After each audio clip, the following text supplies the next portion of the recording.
Nagpa-doctor kami ng aming mags. Kasi nalubak kami guys. Nung kami umuwi sa Samar.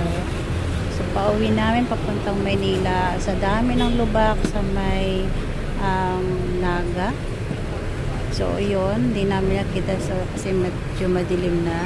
Nalubak kami ng grabe. Kaya ayun ang aming kabady traveler. Ayan. Kinadodoktor ang kanyang gulong. So yung mags niya ay na-align ulit. So dito yan guys sa Caloocan. Dito kami malimit magpunta kapag problema ang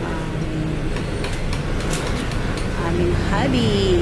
So ayan, dito maraming iba't ibang gumagawa ng mga mags at repair kung anong problema ng inyong motorbike. So ayan guys, maghanap lang kayo dito sa Caloocan at kayo ay maraming makikita at yung mga kailangan nyo dito nyo siya mabibili. So yun lang guys, tip ko para sa inyo sa gusto pumunta dito sa Caloocan para sa mga repair ng iyong mga traveler motorbikes. So ayan guys.